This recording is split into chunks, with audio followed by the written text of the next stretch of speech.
Halo, perkenalkan nama saya Rusmina Jelita Panjitan. Saya dari Prodi Psikologi Universitas Jambi. Jadi di sini saya akan sedikit menjelaskan tentang cabang-cabang psikologi sebagai perkembangan dari fungsionalisme. Di sini referensi yang saya gunakan yaitu dari PPT, dosen pengampu mata kuliah sejarah dan aliran psikologi yaitu Ibu Desi. Ini saya akan menjelaskan beberapa tokoh. Yang pertama adalah Arnold Gesell. Ia lahir di Alma pada tanggal 21 Juni 1880 dan meninggal di New Haven 29 Mei 1961. Ia belajar psikologi di Lark University dan mendapat gelar PhD-nya pada tahun 1906. Pada tahun 1911 ia mendirikan klinik perkembangan anak yaitu Clinic of Child Development di Yale University, New Haven yang diketuainya sampai pensiun tahun 1948. Gesell juga menjadi psikolog sekolah di Connecticut State Board of Education serta membantu mengembangkan kelas untuk anak-anak berkebutuhan khusus. Gesell beranggapan bahwa perkembangan anak berasal dari dalam anak itu sendiri, yaitu dari aksi gen-gen tubuh, dan dia menyebutnya sebuah proses dengan kematangan. Gesell disebut sebagai bapak psikologi anak karena ia adalah orang pertama yang mendirikan klinik perkembangan anak. Metode yang digunakan Gesell dalam penelitiannya adalah metode observasi yang sederhana tetapi teliti dengan bantuan alat seperti kamera film dan cermin searah dan metode observasi tingkah laku di bawah kondisi-kondisi tes yang terkontrol. Dari observasi itu, Gesell mencoba menerangkan perkembangan tingkah laku anak, tetapi teorinya tidak cukup meyakinkan dan jumlah anak yang digunakan sebagai sampel hanya 11 orang, sehingga sulit untuk menarik kesimpulan umum dari sampel yang terbatas. Selain itu, pendekatan Gesell hanya deskriptif. Tidak ada usaha untuk menerangkan lebih jauh faktor-faktor yang kiranya mempengaruhi tingkah laku anak. Teori Gesell yaitu teori pembangunan. Ide-idenya tentang perkembangan normal anak-anak tercermin dalam teori maduratif tentang perkembangan anak yang pertama kali diperkenalkannya pada tahun 1925.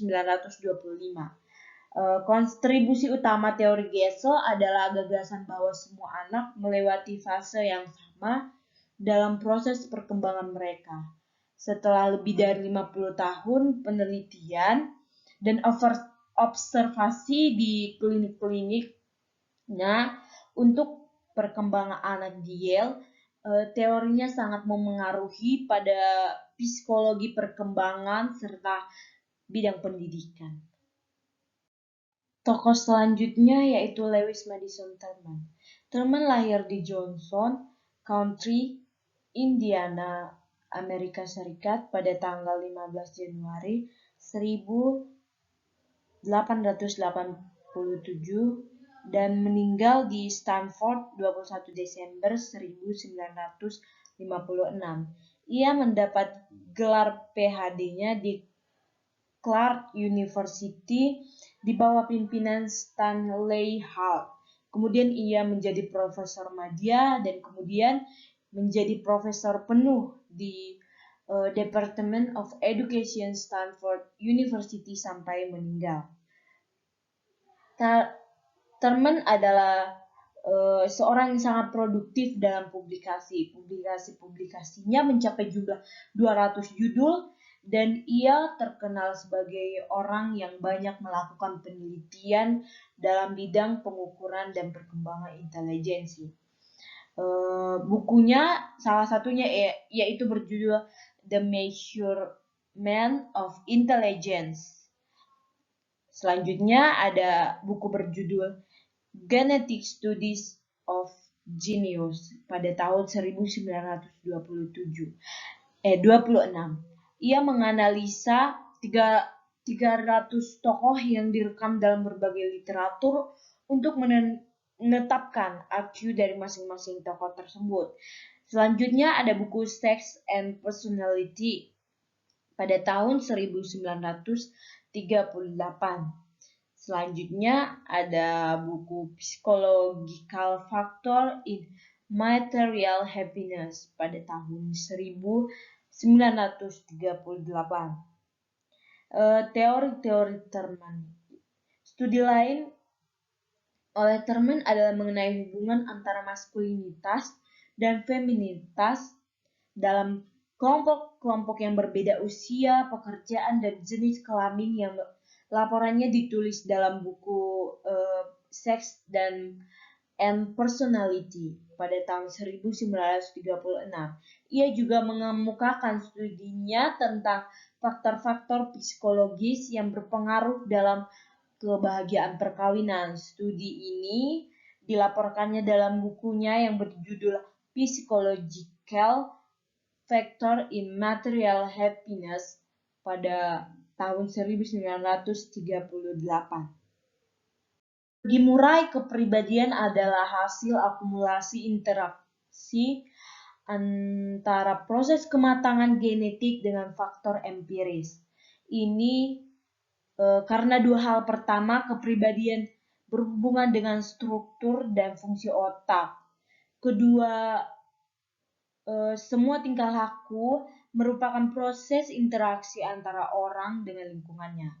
Kekurangannya adalah tidak terdapat sekumpulan asumsi psikologis yang dikaitkan dengan eksplisit yang berhubungan dengan konsep-konsep yang sama, sehingga menghasilkan prediksi yang dapat diuji. Dan teori Murray lemah karena tidak mampu menjelaskan bagaimana motif-motif berkembangnya.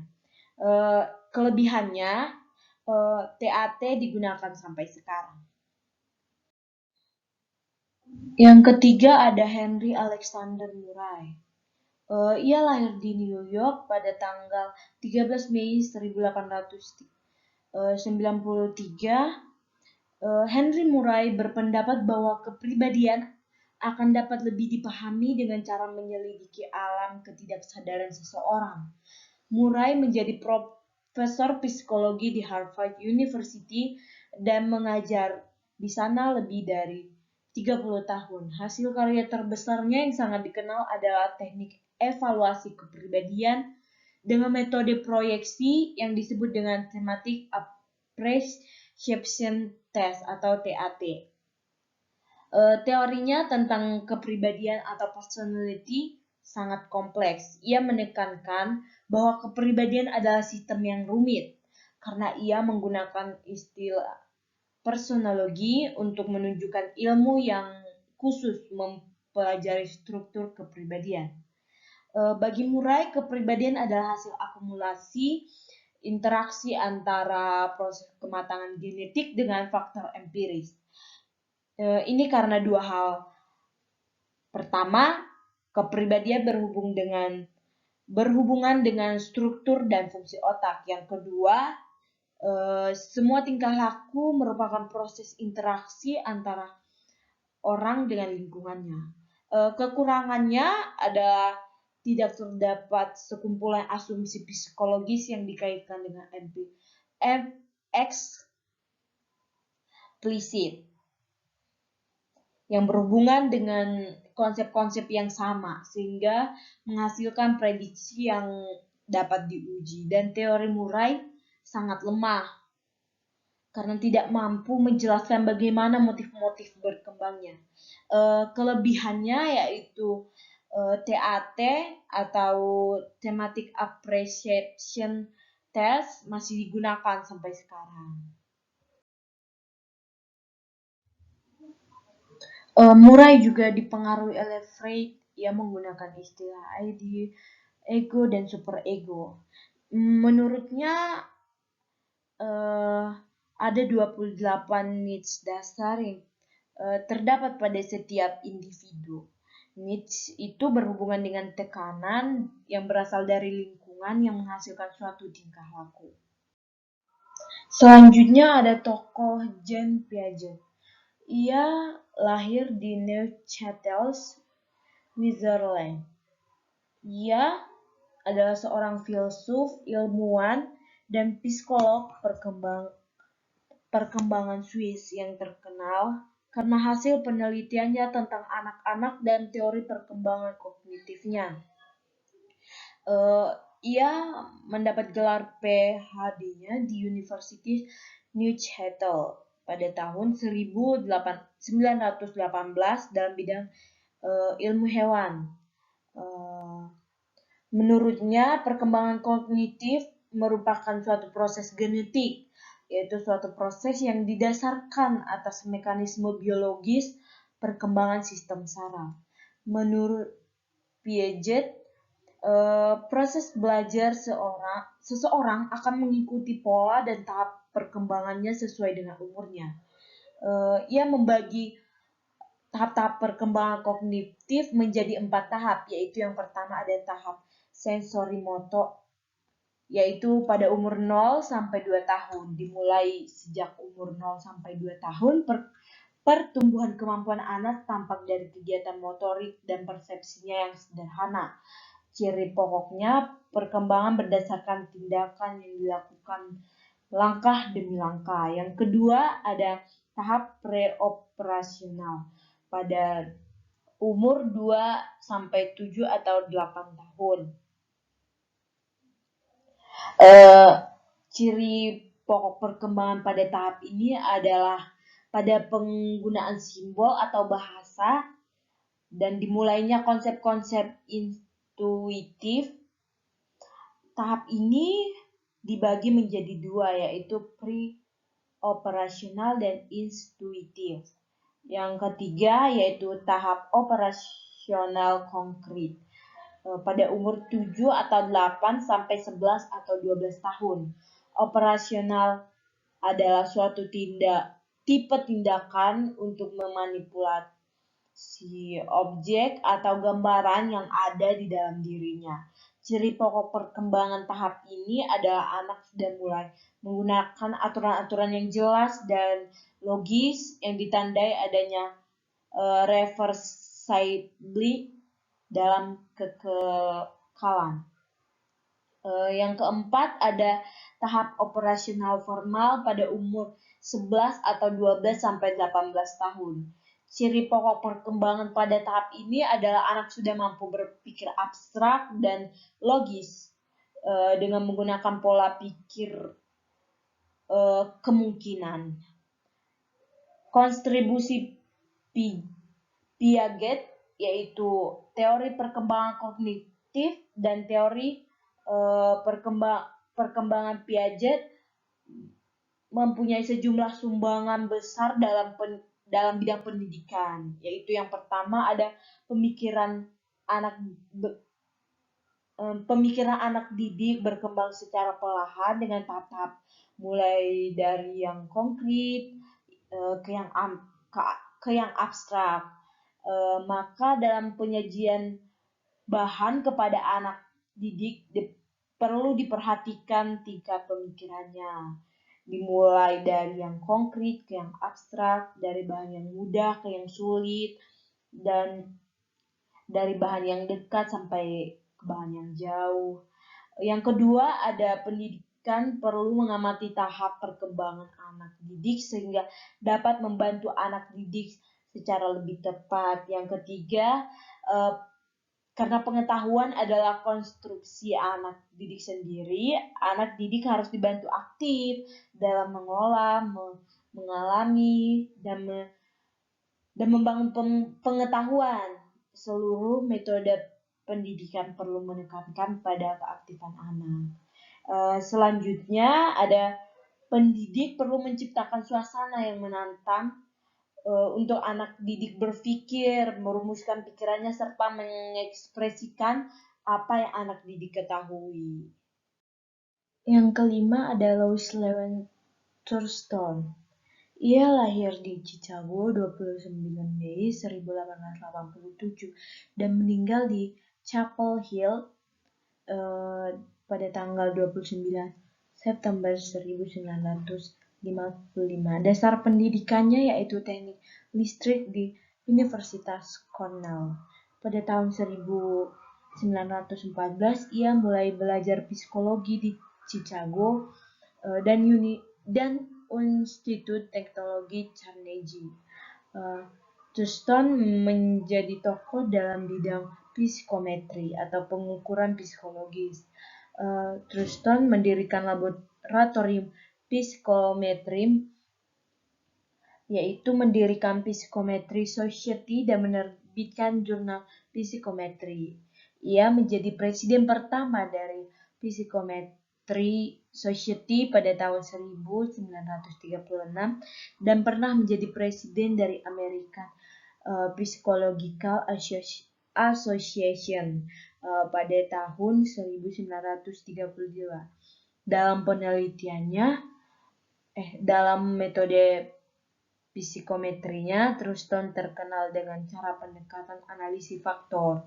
Ia memberikan kesimpulan bahwa dalam intelijensi tidak ada faktor umum atau general factor atau faktor J, melainkan hanya ada faktor-faktor khusus, yaitu specific factor atau faktor S. Thurston mengemukakan bahwa ada 7 faktor S yang paling dasar yang disebut dengan primary mental abilities, yaitu pengertian verbal atau verbal comprehension, yakni kemampuan untuk memahami makna kata.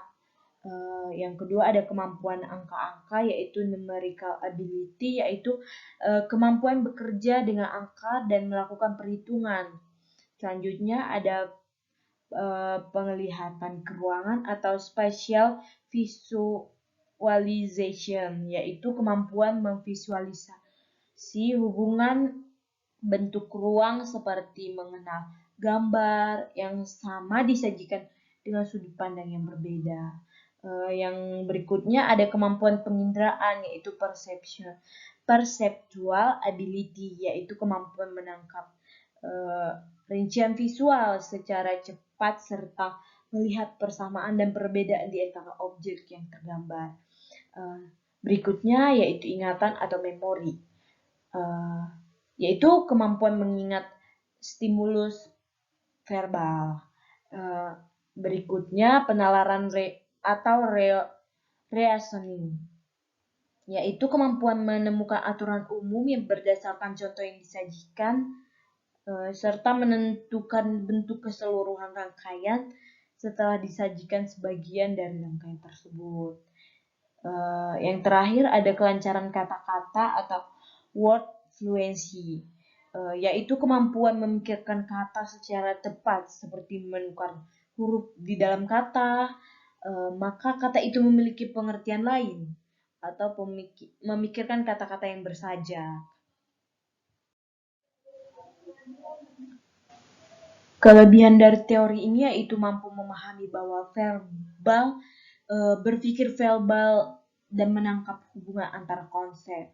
Yang kedua, mampu mengutarakan ide yang ada di pikiran dengan kata-kata. Yang ketiga, mampu menggunakan pikiran melalui angka-angka dan memperhitungkan secara cepat serta tepat bahan-bahan yang sifatnya kuantitatif. Kekurangannya dari teori tersebut yaitu kecerdasan terhadap tes IQ konvensional menimbulkan pengembangan sejumlah teori alternatif yang semuanya menegaskan bahwa kecerdasan adalah hasil dari sejumlah kemampuan independen yang berkontribusi secara unik terhadap tampilan manusia. Aspek lain yang menjadi perhatian Thurston adalah sikap atau attitude. Ia berpendapat bahwa sikap dapat diukur dan karena itu ia menyusun sebuah teknik untuk mengukur bahwa sikap ciptaan Thurston ini disebut sebagai skala Trueston. Tokoh yang terakhir yaitu Sir Godfrey Hilton Thompson. Ia mendapat gelar PhD-nya pada tahun 1906 di University Starbucks. Ia menjadi profesor psikologi pendidikan di Universitas Edinburgh, Skotlandia pada tahun 1925 sampai 1951. Ia memiliki Moray House Test, yaitu tes verbal untuk seleksi anak-anak yang sangat pandai. Ia juga memiliki sampling teori, yaitu prestasi yang ditentukan oleh sejumlah besar faktor independen, tetapi hanya sejumlah kecil atau sampel dari faktor-faktor itu yang benar-benar operasional dalam saat tertentu atau situasi tertentu. Ia mempublikasikan temuannya secara produktif tentang intelligence, statistik, dan pendidikan melalui artikel jurnal dan buku-bukunya. The Factorial Analysis of Human Ability sukses mencapai 5 edisi. Ia juga memiliki karya yaitu berjudul The Essentials of Mental Measure pada tahun 1911 dan The Factorial Analysis of Human Ability pada tahun 1939. Thomson memiliki beberapa penghargaan yang dianugerahkan kepadanya selama masa hidupnya, termasuk fellowship dari Royal Society of Edinburgh pada tahun 1929. Ia menjadi kelas ketiga Ordo Polandia Restituta yang didirikan oleh Presiden Republik Polandia sebagai pengakuan atas jasanya untuk kepentingan Polandia selama perang pada tahun 1944. Ia menjadi Presiden British Psychological Society pada tahun 1945 sampai 1946 dan menjadi keanggotaan kehormatan American Academy of Art and Sciences yaitu pada 1947 dan Catalogue of Service to Education pada 1949. Sekian penjelasan yang dapat saya sampaikan. Kurang dan lebihnya mohon diterima dan semoga bermanfaat. Terima kasih.